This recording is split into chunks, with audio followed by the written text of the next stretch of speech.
Shalom saudara-saudara, jumpa lagi dalam acara Renungan Harian Toraya atau Rehat edisi Kamis 12 Maret 2020. Sebelum kita membaca firman Tuhan, mari kita berdoa. Terima kasih Tuhan untuk hari ini yang boleh Kau anugerahkan bagi kami. Kami percaya bahwa Engkau senantiasa mengasihi kami dalam berbagai langkah kehidupan kami. Sekarang ini Tuhan, kami mau membaca firman-Mu. Kami rindu memahami firman-Mu. Kuasailah kami dengan Roh Kudus-Mu, agar kami dimampukan untuk memahami firman-Mu dengan baik. Kami yakin dan percaya bahwa jika Roh Kudus menolong kami akan mampu memahami firman-Mu dengan baik. Di dalam nama Yesus Kristus, kami berdoa kepada Bapa dalam sorga. Amin.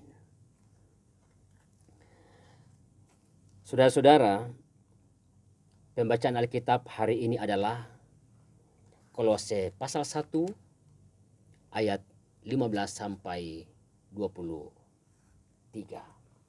Demikian firman Tuhan. Keutamaan Kristus. Ia adalah gambar Allah yang tidak kelihatan, yang sulung, lebih utama dari segala yang diciptakan.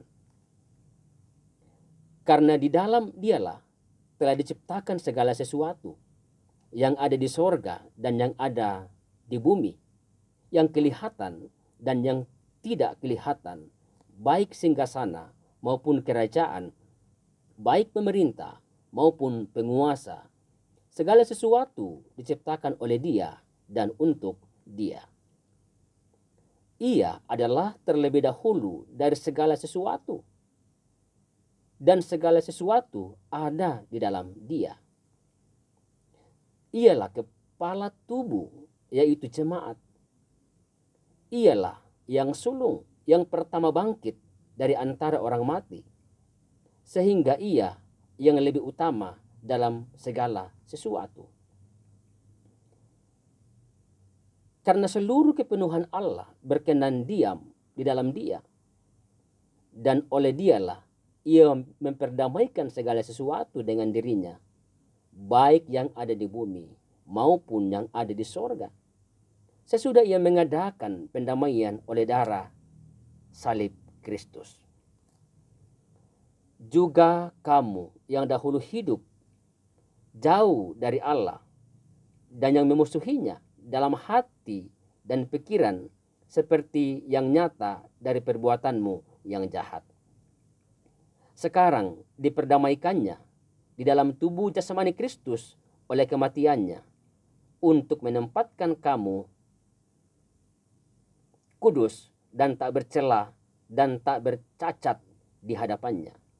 Sebab itu, kamu harus bertekun dalam iman, tetap teguh dan tidak bergoncang, dan jangan mau digeser dari pengharapan Injil yang telah kamu dengar dan yang telah dikabarkan di seluruh alam di bawah langit, dan yang aku ini, Paulus, telah menjadi pelayannya. Demikianlah firman Tuhan. Amin. Saudara-saudara, tema Rehat atau Renungan Harian Toraya hari ini adalah Kristus Allah yang membumi, atau Kristus Allah yang imanen. Dalam bahasa Toraja, Kristus puang torro lan katuanta. Saudara-saudara, ketika kita hendak mengetahui mengenai uang itu palsu atau asli, kita harus mempelajari uang yang asli dengan mengetahui ciri-ciri dan keautentikannya dan hal-hal yang tidak mungkin atau tidak dimiliki oleh uang palsu.